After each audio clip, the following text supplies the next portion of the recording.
Oremos pedindo a Deus que ilumine as nossas mentes para compreendermos o que Ele há de falar aos nossos corações nesta manhã. Pai de toda bondade, carecemos mais uma vez que o Senhor, pelo Teu Santo Espírito, prepare a boa terra do nosso coração para recebermos a palavra do Senhor que há de ser pregada neste momento. Para que, através dela, Senhor, nós vivamos para a honra e glória do Senhor. No nome de Jesus. Amém. Abra, por gentileza, Malaquias. O livro do profeta Malaquias. É o último livro do Velho Testamento. Malaquias.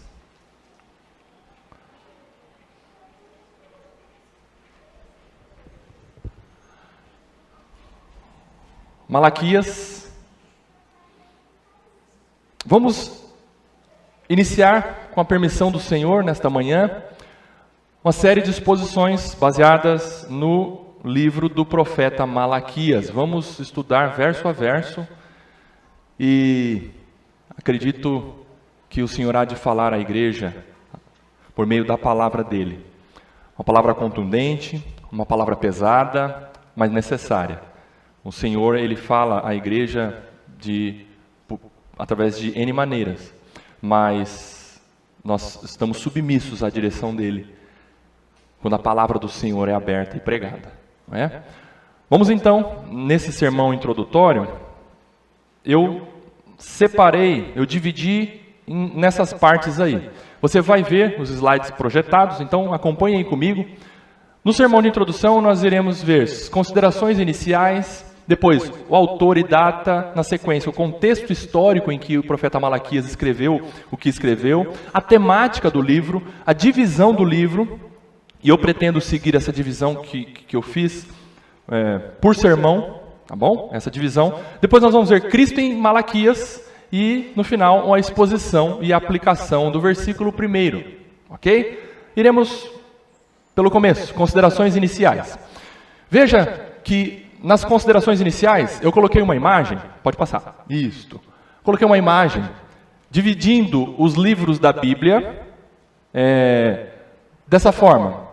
Leis e Pentateuco, você vê que tem os 5 primeiros livros, o Pentateuco, por isso Penta, 5 primeiros livros, depois tem os livros históricos, os livros poéticos, os livros dos profetas menores e os livros dos profetas maiores. Há essa divisão do Antigo Testamento. No Novo Testamento há os Evangelhos, a parte histórica do Novo Testamento, que é o livro de Atos, as epístolas, várias epístolas, e a grande maioria delas escrita pelo apóstolo Paulo, e no final o livro de Revelação, que é o livro de Apocalipse. Nós iremos caminhar num livro escrito por um profeta menor. Isso, está lá, profetas menores. São 12 profetas menores. Vamos ler todos juntos, se você conseguir enxergar. A imagem está meio estourada aí, né, como falam os da informática. Estourou a imagem, o Dan falou, nossa, essa imagem está estourada. Nossa, parece que explodiu, né? Vamos lá. Oséias, Joel, Amós, Obadias, Jonas, Miqueias, Naum, Abacuque, Sofonias, Ageu, Zacarias, Malaquias. Muito bem, passando, autor e data. Quem foi Malaquias? Pouco se sabe sobre Malaquias. Pouquíssima informação há nos registros dos hebreus com relação ao profeta, ao homem Malaquias. Praticamente nada se sabe da história pessoal deste homem, deste profeta. Eu quero dizer que profeta menor não é porque ele era pequeno, não é porque o que ele escreveu é de menor importância, não. Há essa classificação nos livros da Bíblia, que é porque as profecias escritas e classificadas como profetas menores, é porque é uma profecia menor, mais enxuta, tem menos conteúdo, mas há uma potência da palavra de Deus, sem dúvida, comparada aos outros profetas maiores, igual. É a palavra de Deus, ainda que fossem somente 3 ou 4 palavras, mas é a palavra de Deus. Por isso o profeta menor, há pouca escrita dos profetas menores, Malaquias é um deles, tá bom? E não se sabe muito sobre a história do profeta Malaquias, mas o que se sabe é que o seu nome significa meu mensageiro. Malachia, no hebraico, é meu mensageiro, ou mensageiro do Senhor. Foi um dos profetas pós-exílicos, junto com Zacarias e Ageu. profetas pós-exílicos. Daqui a pouco nós vamos ver numa imagem, numa reta no tempo, você vai identificar certinho o que significa isso pós-exílico. Então, pós-exílico, pela própria abstração da expressão, é depois do exílio, tá bom? Ou seja, ele profetizou em um período posterior ao cativeiro. Cativeiro é o exílio. A nação de Israel, ela foi exilada, ela foi expatriada, ela foi tirada da sua região, da sua região pátria, e foi levada. A nação de Israel, os moradores, os habitantes da nação de Israel foram levados para a Babilônia. Ficaram exilados lá. Foi um momento de cativeiro lá na Babilônia.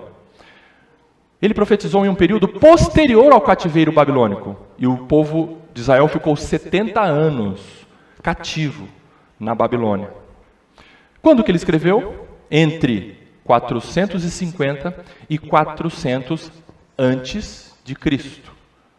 450 a 400 antes de Cristo. Malaquias foi o último profeta do Antigo Testamento que Deus usou para falar com seu povo, inspirando este profeta a escriturar a sua profecia. Portanto, o livro de Malaquias é um livro canônico, inspirado. O que ele escreveu foi inspirado pelo Espírito Santo para que ele escrevesse o que ele escreveu. Tá bom?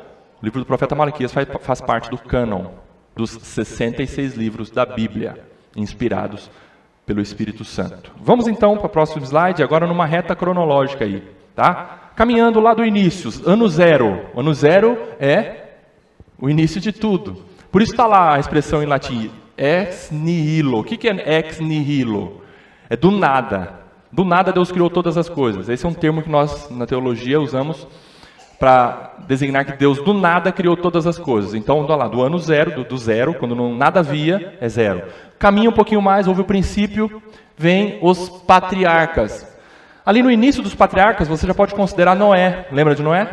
Depois de Noé vem Abraão, Isaac, Jacó, os filhos de Jacó, que através dos filhos de Jacó, Deus constituiu as 12 tribos de Israel, ok? São os patriarcas lá. No ano 1900, mais ou menos antes de Cristo, há a formação de fato da nação de Israel, há um povo constituído ali já, tá bom? Através, vocês se lembram de José e os seus todo o povo que estava ali no Egito, Israel constituído, e a nação de Israel estava lá no Egito. Houve um homem levantado por Deus que liderou a nação de Israel para sair do Egito. Qual é o nome dele? Moisés. Moisés também é tido como um patriarca ou um profeta. Vamos lá, caminhando um pouco mais. O povo de Israel saiu lá do Egito, por isso o êxodo. Saindo do Egito, houve, na história da nação de Israel, o chamado de Deus a um homem para que a nação de Israel, depois de ter saído do Egito, eles iriam entrar, eles iriam conquistar a Terra Prometida. Sob a liderança de quem? Josué, muito bem. Eles então caminhando, agora entrando lá na Terra Prometida, a Canaã de Israel, a Canaã do Senhor. E nesse período também houve a decisão do Senhor para que o povo fosse liderado por homens e também mulheres, que eram chamados juízes, tá bom? Lá na terra de Canaã, que o povo também peregrinou no deserto. Deus fez o povo peregrinar no deserto através de uma disciplina do Senhor, porque eles eram muito rebeldes. Mas não que antes também eles não eram. O povo do Senhor, ele era rebelde, ele desobedecia, mas o Senhor disciplinava, ele voltava para o Senhor, de repente ele desobedecia de novo, o Senhor disciplinava, o Senhor mandava a vara contra a nação de Israel, ele se arrependia, voltava para o Senhor, e essa é a constância até hoje. Ou vocês acham que nós estamos livres disso? O Israel hoje é a igreja do Senhor. É a igreja do Senhor. Muito bem, passando pela época dos juízes. No finalzinho do livro dos juízes você vai ver assim, ó. Cada um fazia o que achava mais correto. Ou seja, estava uma bagunça. Cada um fazia o que achava mais correto. Já pensou aqui na igreja, entre nós direcionarmos o caminhar da igreja de acordo com o que cada um acha correto? Era o que estava acontecendo lá no finalzinho do livro de Juízes. E aí aconteceu que o povo, olhando as nações estrangeiras, os seus vizinhos, as nações estrangeiras tinham reis. E eles falaram para Deus: queremos um rei. Não um rei que o Senhor é o nosso rei, eu sei, mas nós queremos um rei homem. Senhor, nós queremos um rei. Escolha entre nós um rei. Qual foi o primeiro rei que Deus escolheu para a nação de Israel? Saul. Depois de Saul, Davi. Depois de Davi, Salomão. Ok. Reino unido até Salomão. Depois da morte de Salomão, o reino de Israel se dividiu. Houve a divisão do reino de Israel. O reino do norte, a nação de Israel era dividida em 12 tribos. O reino do norte ficou sob a liderança de Jeroboão, não era filho de Salomão. Jeroboão ficou liderando a nação da parte norte, 10 tribos, e da parte sul, a nação de Judá foi liderada pelo rei Roboão, filho de Salomão. O reino se dividiu. A nação de Israel se dividiu em duas partes, o reino do norte e o reino do sul. O reino do norte, mais para frente, ficou com a capital Samaria. O reino do sul, o reino de Judá, ficou com a capital Jerusalém. Reino dividido. Povo dividido. Bagunça. Pecadores. Carentes da graça de Deus. Houve a divisão do reino então. Muito bem. E aí, caminhando um pouco mais, no ano 700 antes de Cristo, aí já estamos mais próximo da vinda do nosso Senhor. No ano 700 houve o fim de Judá. Houve a decadência total da nação de Judá. Também o reino do norte foi devastado pelos assírios. E como que tivesse acabado mesmo. O reino do norte acabou pelo ataque, pela devastação da conquista dos assírios sobre o reino do norte. O reino do sul também chegou no seu fim, praticamente, quando os babilônios atacaram, dominaram e exilaram a nação de Israel lá para a Babilônia, sob a liderança do rei Nabucodonosor. Aqui. Ok?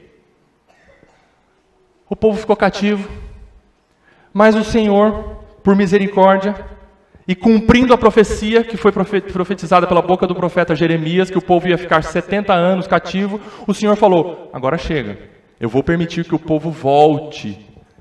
E nós estudamos isso recentemente através das exposições do presbítero Newton, exposições em Neemias. Muito bem, o Senhor permitiu que o povo voltasse para a sua terra.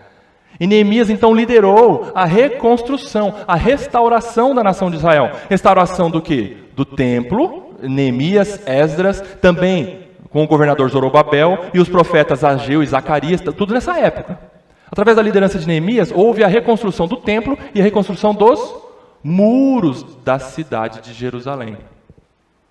E reconstruindo tudo isso, eles voltaram para a pátria, eles voltaram para a sua terra. Vamos continuar adorando o Senhor lá no nosso lugar, no nosso lugarzinho, na nossa terrinha. Que alegria!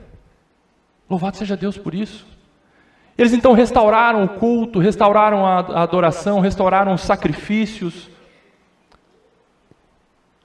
Mas acontece que, depois de tudo restaurado, passaram-se poucas décadas depois de Neemias e Esdras, o povo não estava nem aí mais para o Senhor.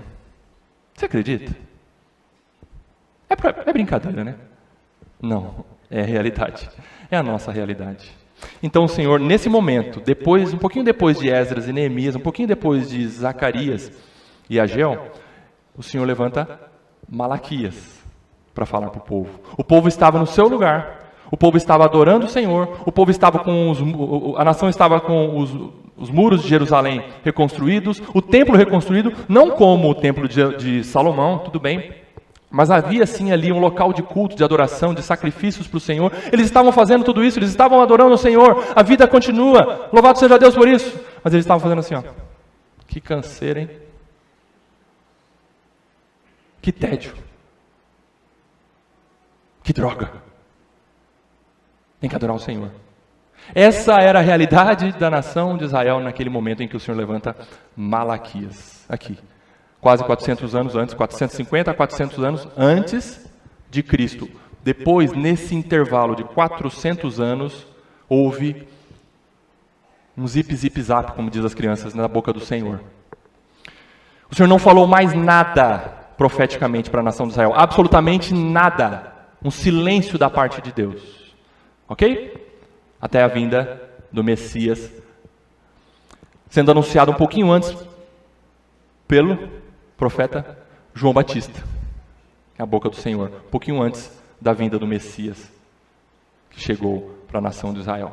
Bom, então aqui está a posição do profeta Malaquias. Entenderam agora então nessa reta do tempo aí? Continuando, próximo slide, contexto histórico. Passaram-se poucas décadas, agora você vai entender a leitura aí. Passaram-se poucas décadas após as profecias de Ageu e Zacarias, lá na época de Neemias, e as contundentes reformas de Neemias e Esdras.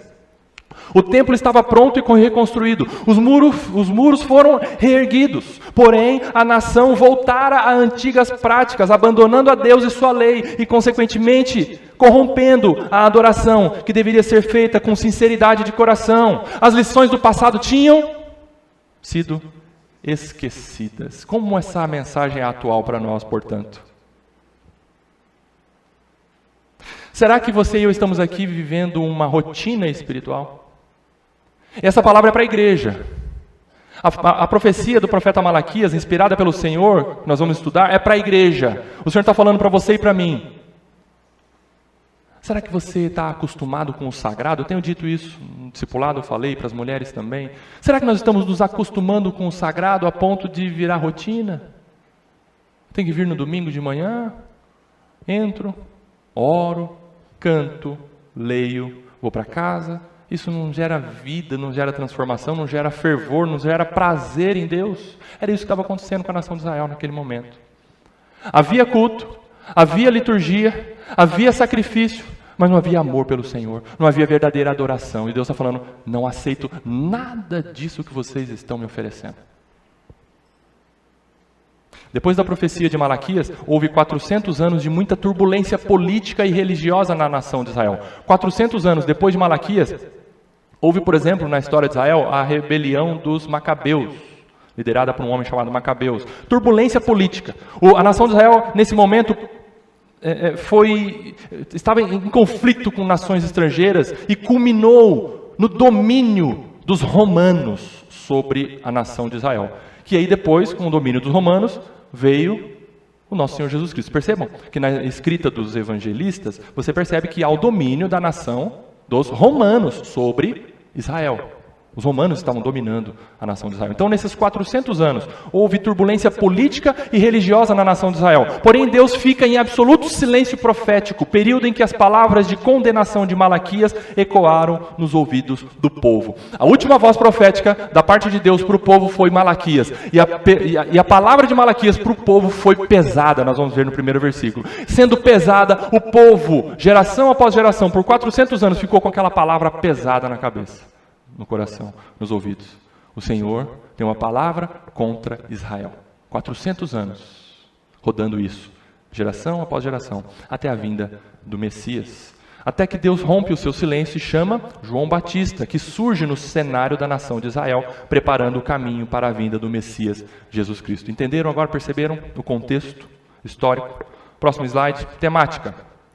O profeta Malaquias profetiza palavras de repreensão para chamar o povo de Israel ao arrependimento de seus pecados, apresentando a realidade de um povo externamente religioso, olha, perceba, um povo externamente religioso, mas espiritualmente frio e apático. Israel acreditava que podia manter uma relação de amor para com Deus por meio de meros rituais formais e ao mesmo tempo viver como bem entendesse. O culto ao Senhor se transformou em um formalismo vazio e insincero, batendo cartão, mecanicamente. O povo ia para sacrificar, para adorar, mas a adoração não passava do teto. Havia um ritmo de adoração, mas não havia vida, não havia fervor, não havia realidade, não havia sinceridade de coração. Eles não estavam bem com Deus, o tempo estava fechado. Porque Deus não estava bem com eles. Porque não havia realidade de adoração ao Senhor. Quando a gente canta a canção em espírito e em verdade, nós adoramos o Senhor, é para nós cantarmos de fato, Senhor, eu quero adorar o Senhor de verdade. Eu vim aqui para isso. Eu estou falando de culto público, tá? De adoração pública, coletiva, nós aqui. Você já parou para pensar, quando você pisa ali por aquela porta e fala, o que eu vim fazer aqui? Essa pergunta, se nós fizermos todo domingo de manhã, vai mudar a maneira como nós entramos por aqui. Se eu vim aqui só para ver os irmãos queridos, ok, muito bom. Se eu vim aqui só para reparar na roupa da irmã, não é legal.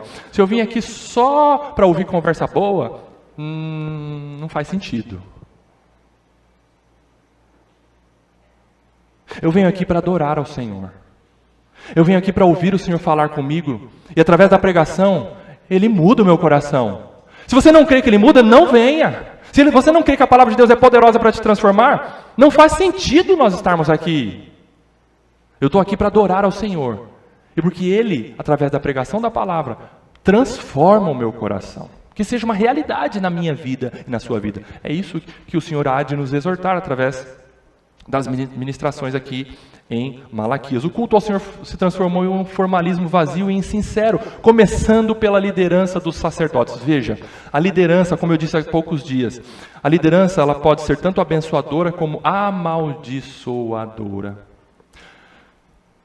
O acerto muitas vezes começa pela liderança, e isso tem que acontecer.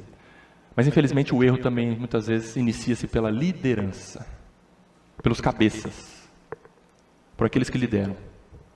Os sacerdotes estavam frios com Deus, consequentemente o povo foi na dos sacerdotes. Foi na onda. Perceberam? Como o Senhor repreende? O Senhor repreende os cabeças, o Senhor repreende a liderança, a quem mais é dado é mais cobrado. O Senhor chama os líderes para um arrependimento e através deles, tendo um verdadeiro arrependimento, eles conclamam o povo ao arrependimento. Aí há coerência. Percebam? Começando pelos sacerdotes. Pois praticavam atos religiosos sem entusiasmo, sem fervor, sem alegria, sem prazer.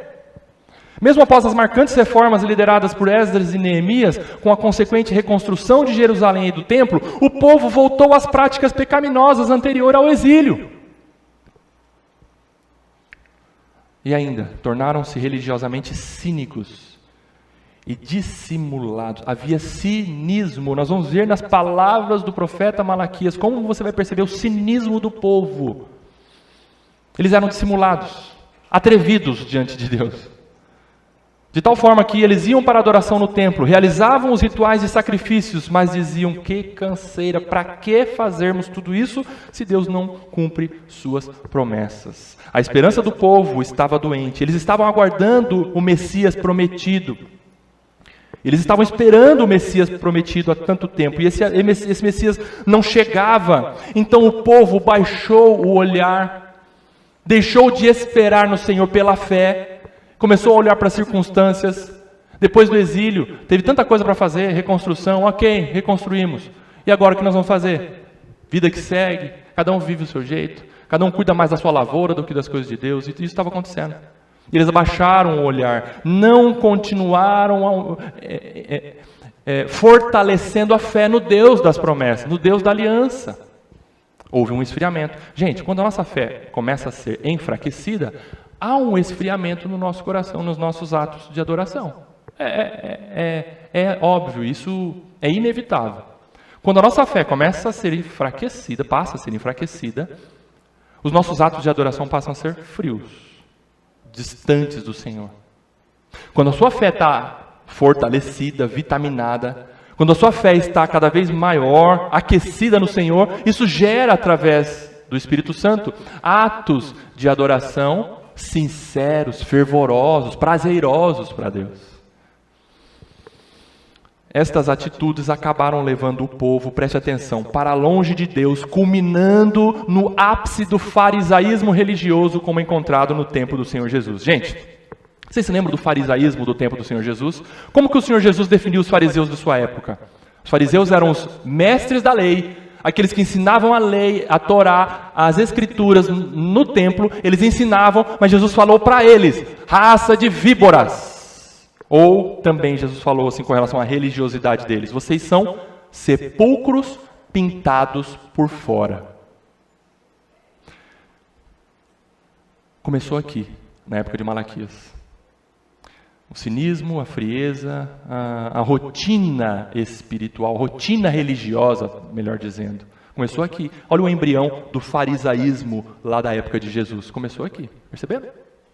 É o que o profeta Malaquias vai exortar a nação de Israel. Divisão. a divisão do livro. Você vai perceber, fazendo a leitura do livro do profeta Malaquias, que Deus ele convoca o povo para debates. E aí eu coloquei, para você entender os debates, o debate começa assim, uma afirmação de Deus, depois um questionamento do povo, e aí o Senhor vem na tréplica, a resposta de Deus provocando a culpa, ou provando a culpa do povo. Primeiro, há uma afirmação da parte de Deus, depois há um questionamento do povo, e aí o Senhor vem e retruca na resposta, provando a culpa do povo. Só um exemplo, abra lá, bom, está aberto, capítulo 1, Malaquias, versículo 2. Malaquias 1, 2, olha o que diz o texto. Eu vos tenho amado, diz o Senhor. O que o Senhor está falando? É uma afirmação de Deus. Eu tenho amado vocês. Continua. Mas vós dizeis, o Senhor está falando que o Senhor nos ama? No que o Senhor nos ama? Como o Senhor tem nos amado? Há um questionamento da parte do povo. Agora o Senhor vem com a resposta provando a culpa do povo. Não foi Esaú irmão de Jacó? Disse o Senhor. Todavia, amei a Jacó, porém aborreci a Esaú, e fiz dos seus montes uma assolação, e dei a sua herança aos chacais dos desertos. O Senhor está falando, eu tenho amado vocês desde sempre. E vocês estão falando que eu não tenho amado vocês. E Ele vai provar por que Ele ama o povo, apesar de tudo isso que o povo está fazendo contra Deus. Capítulo 1, vamos lá, versículo 6. O filho honra o pai e o servo ao seu senhor. Se eu sou pai, onde está a minha honra? E se eu sou o Senhor, onde está o respeito para comigo? Diz o Senhor dos exércitos, a vós outros, ó sacerdotes, que desprezais o meu nome. Há uma afirmação da parte de Deus. O filho tem honra, mas eu não tenho honra. Qual que é o questionamento do povo? Vós dizeis, em que desprezamos nós o teu nome? Por que o Senhor está falando que nós não estamos honrando o Senhor? Não estou entendendo. Como se o povo, Malaquias, ele mostrou realmente o cinismo do povo, né? Como se o povo estivesse colocando Deus contra a parede. Vem cá, Deus. Deixa eu te falar uma coisa. Eu acho que o senhor não está entendendo a nossa realidade. E Deus continua, através da boca de Malaquias. Ofereceis, versículo 7, sobre o meu altar, pão imundo, e ainda perguntais, em que te havemos profanado? Perceberam aí? Deus então mostra, prova a culpa do povo. E assim nós vamos indo. Então, eu dividi as exposições hoje, a introdução, 1, se Deus permitir, na próxima. O primeiro debate, capítulo 1, versículo 2 a 5. O segundo debate, no mesmo capítulo 1, de 6 a 14. Aí depois há uma repreensão direta aos líderes, 2 de 1 a 9. Aí depois volta para o terceiro debate, 2 de 10 a 16. Quarto debate, no capítulo 2, 17, que é o último verso, depois inicia no 3, vai até o versículo 5. Quinto debate, capítulo 3, vai do 6 ao 12. Sexto debate, 3, 13 a 18, encerrando o capítulo 3. E aí o capítulo 4 encerra, fecha o livro. E nós vamos encerrar com a permissão do Senhor, mostrando a promessa do envio daquele que será o mediador do verdadeiro culto a Deus. Quem? Jesus Cristo. Capítulo 4 encerra, mostrando que Jesus Cristo é o mediador do verdadeiro culto a Deus. Pela fé, você e eu estamos adorando a Deus nessa manhã, por meio de... É o mediador. Ele que rasgou o véu, nós cantamos agora, Ele rasgou o véu para nós acessarmos a Deus. É por meio de Jesus Cristo. Capítulo 4, nós vamos ver isso então, se o Senhor permitir. Próximo slide, Cristo em Malaquias. Gente, nós precisamos entender que tudo que a gente fala do Antigo Testamento, expõe no Antigo Testamento, nós precisamos entender que há, sim, um direcionamento para a pessoa de Jesus Cristo. Toda a Escritura, nós vamos ver no capítulo 5 de João, versículo 39, que toda a Escritura fala de Jesus Cristo. Portanto, em Malaquias não pode ser diferente, não é? Malaquias profetiza a vinda de Elias. Malaquias fala, virá o profeta Elias, nós vamos ver no capítulo 4, preparando o caminho para arrependimento. E Jesus, ele identificou aquele Elias que foi predito pelo profeta Malaquias como sendo João Batista, o precursor de Jesus. Quem que preparou o caminho do Senhor? João Batista. O profeta Elias, que preparou o caminho do Senhor. Quem predisse isso? Malaquias, 400 anos antes. O Senhor há de preparar Elias. O Senhor há de levantar Elias para preparar o caminho do Senhor. Os pais da igreja também reconheceram o anúncio da vinda do Messias Jesus Cristo em Malaquias. Os pais da igreja, nos primeiros séculos, ao interpretarem os escritos do Antigo Testamento, também falaram, em Malaquias há a revelação, há o direcionamento para nós entendermos que há Cristo na escrita de Malaquias. Portanto, Jesus se apresentou como aquele que viria, não somente para cumprir as promessas feitas em Malaquias, e as promessas feitas em Malaquias, a principal delas é que Cristo é o mediador do verdadeiro culto e adoração a Deus. É isso que nós vamos ver em Malaquias. Cristo é o mediador verdadeiro, é o mediador para nós adorarmos verdadeiramente a Deus, e também Cristo, ele se apresenta como aquele que viria, não somente em Malaquias, mas em toda a escritura do Antigo Testamento. Olha aí, ó, como aquele que viria para cumprir todas as promessas de redenção que se encontram de Gênesis até Malaquias. João capítulo 5, versículo 39. Abra, por favor. João 5, 39. Olha aqui que o nosso Senhor Jesus disse. João 5, 39.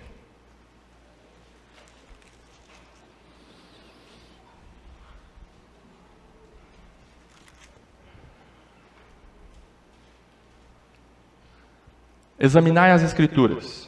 Aqui Jesus está dizendo sobre tudo aquilo que aqueles homens que ele está interpelando, principalmente os líderes ali, os fariseus, examinem as Escrituras, todos os registros que vocês têm em mãos, as Escrituras do Antigo Testamento, examinem, porque vocês julgarem ter nelas a vida eterna. Vocês estudam dedicadamente, zelosamente as Escrituras do Antigo Testamento para que vocês, através delas, vocês, fariseus, encontrem a vida eterna, ok? Ok, mas Jesus diz assim, ó, e são elas mesmas, as Escrituras, o Antigo Testamento, todo o registro do Antigo Testamento, são elas mesmas que testificam de mim. Porque os fariseus não queriam ver Jesus, não queriam acreditar que aquele homem na frente deles era o Messias, o Cristo. Mas Jesus está falando, vocês estudam tanto a Torá, os registros do Antigo Testamento, e tudo isso aponta para mim. Eu estou cumprindo aqui. Ó.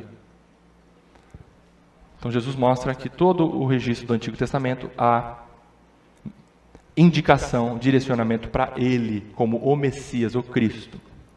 Por isso, gente, a gente não pode pensar que nos livros do Antigo Testamento sem Cristo, Novo Testamento com Cristo. Não. Não, toda a palavra de Deus direciona para Jesus Cristo. Ele é aquele que o Espírito Santo revela de Gênesis a Apocalipse. Tudo se converge em Jesus Cristo, a revelação plena de Deus. Ok? Exposição e aplicação então do versículo 1, Malaquias 1:1. Vamos ler? Malaquias 1:1. Todos juntos, vamos ler em uma só voz? Abra aí na sua versão e vamos ler. Sentença pronunciada pelo Senhor contra Israel por intermédio de Malaquias. Esse verso primeiro, queridos, já tem uma palavra forte, solene, contundente da parte do Senhor. Sentença pronunciada pelo Senhor. O termo sentença aqui, ele foi traduzido para o grego como peso, como fardo. Como a gente vê pouca pregação bíblica no mundo evangélico hoje, no mundo que se diz evangélico hoje, como sendo algo transmitido da parte de Deus, como um peso para os ouvintes. Há muito mais afago do ego, há muito mais elevação do eu, há muito mais cosquinhas nos ouvidos do que uma palavra, uma sentença, um peso, um fardo para os ouvintes. sentença pronunciada pelo Senhor. O sentido aqui é que Deus ele não está simplesmente pronunciando uma profecia, mas Deus está pronunciando uma profecia pesada, acusatória, confrontadora, repreendedora. E por ser uma profecia pesada, confrontadora, acusatória, repreendedora, ela não é agradável aos ouvidos. Ela não contém elogios, ela não afaga o ego. Ela é como a analogia do profeta Jeremias, quando palavras pesadas como essa chegam ao seu e ao meu ouvido, Jeremias comparou como o martelo que esmiuça a pedra. Pega um martelo, pega uma pedra e esmiuça a pedra, falando assim, pedra, quebra, e você não bate. Ou então, pedra, quebra, e você, tuque, dá aquela encostadinha na pedra. Jeremias está falando, a palavra do Senhor, quando ela é exortativa, repreendedora, ela é um martelo que bate firme, é pesado, esmiuça a pedra. Para quebrar o seu e o meu coração tem que ser. Ou você acha que o seu coração é molinho, assim? Quebrou na primeira vez, a ponto de você se arrepender e crer em Jesus Cristo. Mas constantemente o nosso coração acaba endurecendo por conta dos nossos prazeres nessa vida. E o Senhor precisa continuar quebrando o seu e o meu coração, como um martelo que esmiuça a pedra. Por isso a sentença, por isso há um pronunciamento de uma palavra pesada. E veja algo importantíssimo aqui também, a sentença ela não é do profeta, a sentença é do Senhor. A mensagem ela não é do profeta, a mensagem ela é do Senhor.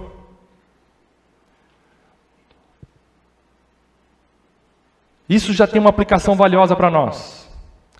Quando o pregador ele se mantém fiel à palavra de Deus, quando o pregador se mantém fiel às Escrituras, o pregador é um instrumento usado por Deus para falar a sentença de Deus para a igreja.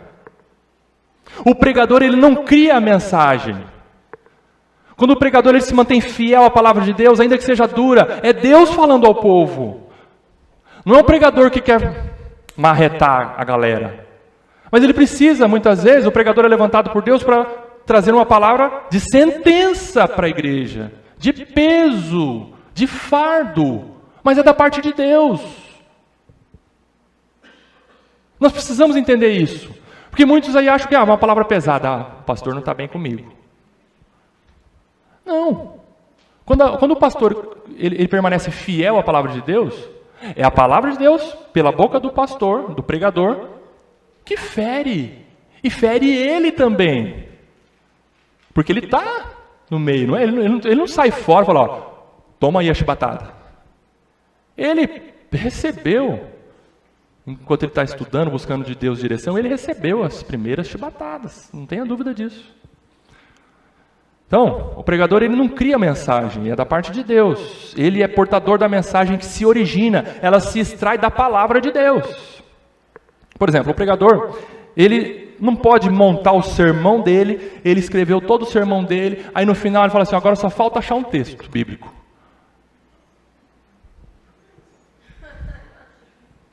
Gente, o sermão, ele é extraído do texto. O sermão, ele se origina do texto. Isso se chama exegese. É o texto que direciona, que conduz a exposição, a pregação do pregador.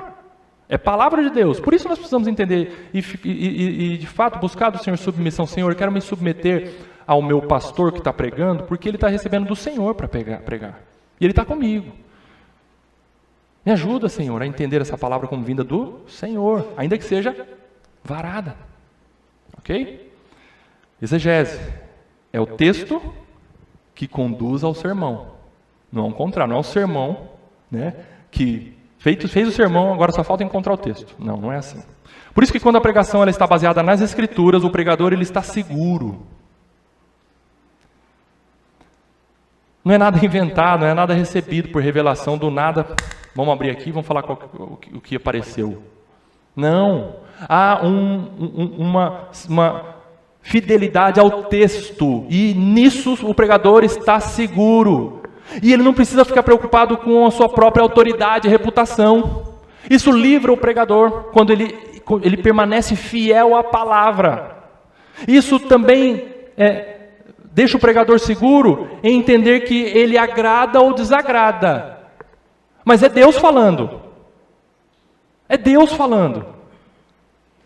Porque Deus ele tem um compromisso de cumprimento com a sua palavra. Não é com a palavra do homem pregador, mas quando o homem prega a palavra de Deus, Deus tem compromisso com a palavra de Deus dita pelo pregador, exposta pelo pregador. Por isso que Calvino ele dizia que o púlpito, ele é o trono de Deus, onde Deus governa a sua igreja na terra. Que coisa linda! O púlpito é o trono de Deus. O que é trono? Governo, autoridade. O púlpito é o trono de Deus, onde Deus governa a sua igreja na terra. Sentença pronunciada pelo Senhor a favor de Israel. Gente, nem parece século 21, né? Você tem ouvido pregadores pregarem palavra contra os ouvintes? É raro, né?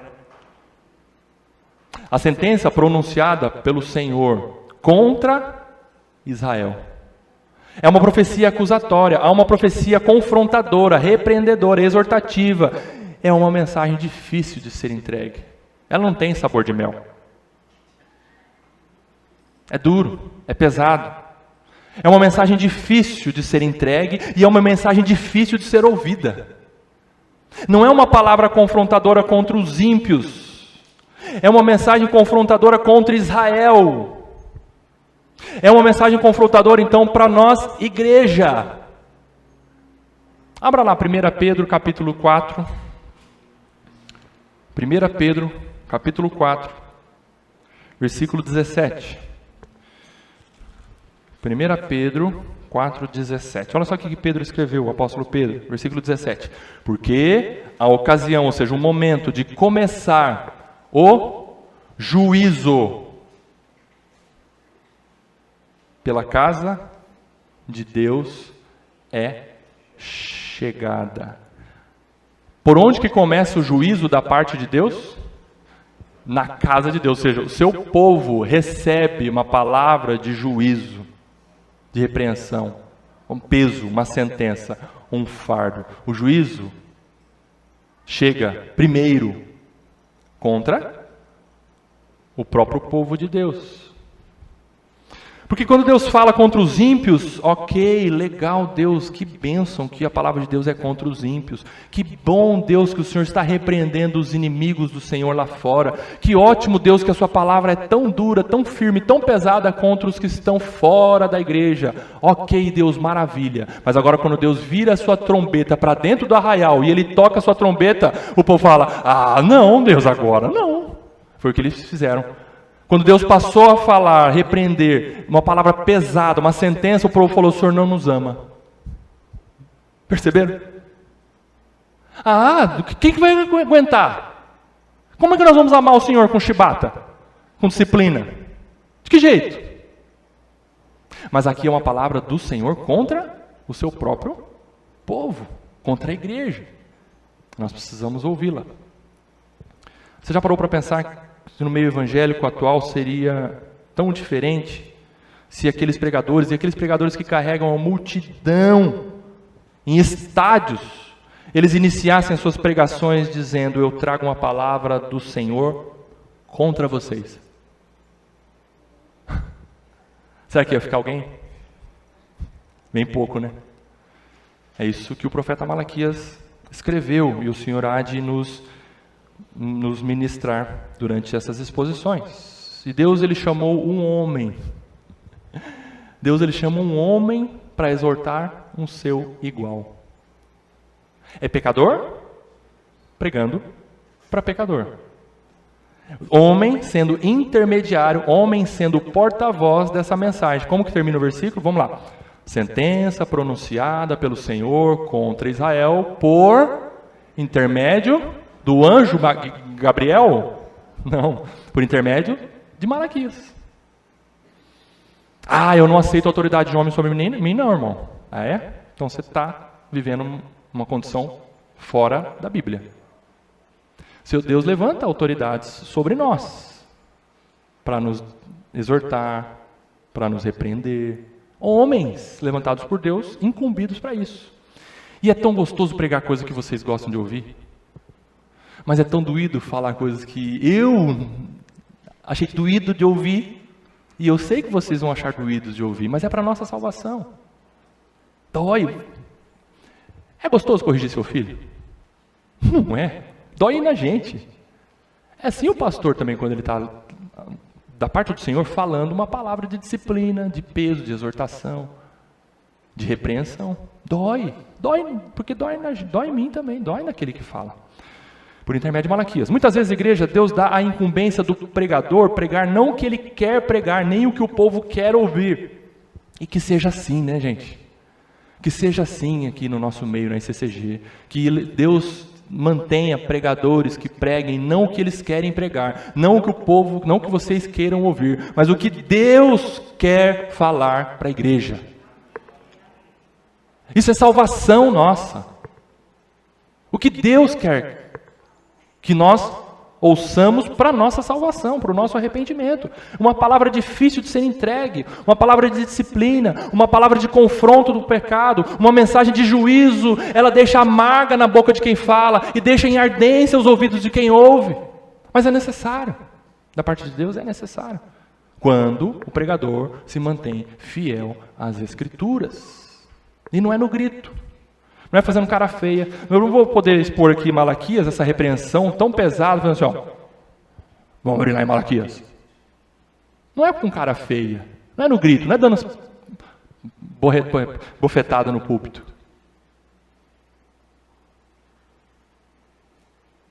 É expor a palavra pesada da parte do Senhor, por meu intermédio, até quando o Senhor permitir.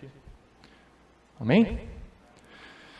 Mas é com amor, é com coragem, é com intrepidez. É primeiro entendendo a real situação do pregador. Senhor, eu preciso me arrepender também junto com os meus irmãos. Eu preciso tanto quanto eles da Tua graça, Senhor. Me ajuda, Senhor. Está doendo as varadas, Senhor. Mas me ajuda, eu quero estar com os meus irmãos, para nós mudarmos, para nós crescermos juntos. É isso que eu quero, Senhor, da Tua parte. Mas me capacite com intrepidez a falar essas palavras pesadíssimas para a igreja. É o que o Senhor levantou Malaquias para isso. E eu repito, deve haver exclusiva fidelidade à palavra. Fora disso, o pregador perde a autoridade. Fora disso, o pregador ele vai falar coisas do seu próprio coração, da sua emoção, ele vai ferir, mas vai ferir de forma errada, igual o pai quando bate no filho quando está com muita raiva. Então tem que ser uma dependência do Espírito para que a palavra de Deus seja pregada, mas deve ser pregada, deve ser falada. Concluo então, dizendo que o que precisamos sempre entender é que a palavra de disciplina, de confronto de pecado, ela é pronunciada pelo Senhor através da boca de homens pregadores das Escrituras, mas não é para destruir a igreja do Senhor. Palavras de confronto, de disciplina, de repreensão, de exortação, não é para que o pregador chegue aqui e discipline a gente, para que a semana que vem não tenha mais ninguém aqui.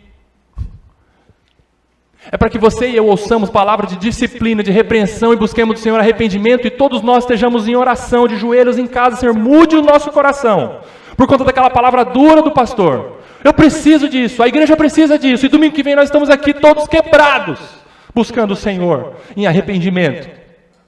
É para isso que a palavra de disciplina e de confronto ela é proclamada pela pregação expositiva das Escrituras. É para nós crescermos, é para salvação, é para salvar a igreja, é para curar a igreja, é para purificar a igreja, é para amadurecer a igreja, é para fazer com que a igreja seja mais adornada, mais bela, mais parecida com o seu noivo Jesus Cristo. Senhor, portanto, fale aos nossos corações. Através do livro do profeta Malaquias. Por quê? Sabe por quê? É a trombeta falando para dentro, a trombeta sendo embocada para dentro do arraial. Deus falando a você, povo de Deus. E você, como nós vimos na exposição maravilhosa do primeiro capítulo de Efésios, você já recebeu toda a sorte de bênção espiritual nas regiões celestiais em Cristo Jesus. E você e eu ainda temos sido tão relapsos com o nosso Senhor. Tão frios com Deus. Tão distantes do Senhor. Você já tem tudo. E você vive como se não tivesse nada. Ah, Senhor, fale conosco. Através do livro do profeta Malaquias. Que nunca falte, então, eu encerro, nunca falte fidelidade às Escrituras no púlpito desta igreja. No nome de Jesus. Amém.